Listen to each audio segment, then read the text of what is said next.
My first job was back when I was 10 or 11, back in the food truck with my dad. But I mean, that was just to help out the family.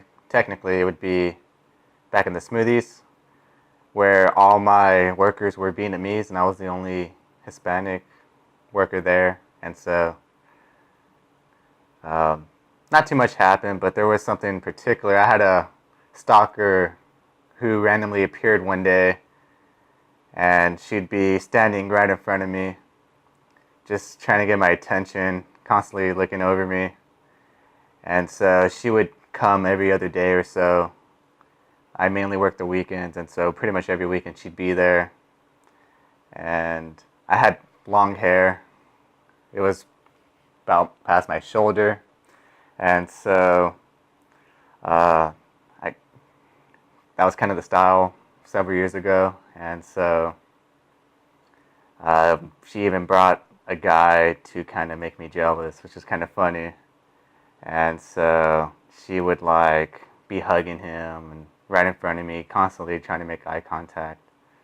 And so I didn't really find her all that attractive, so I just kind of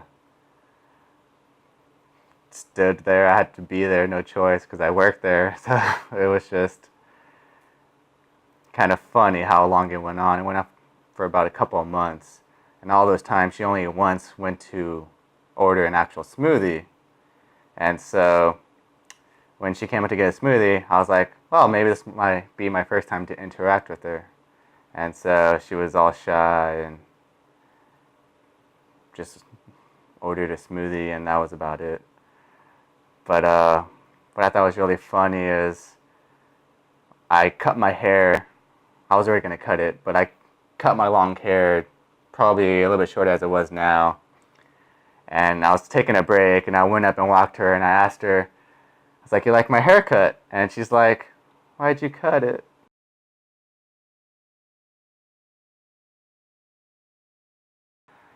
Well, there's multiple instances that could be thought as of someone being killed, but there was this one time when I was in rides where they had like a log ride, and so the log, so it's moving, it's on a conveyor belt, and so I wasn't there working on the ride, but I was in the area at a nearby ride when I heard about what happened.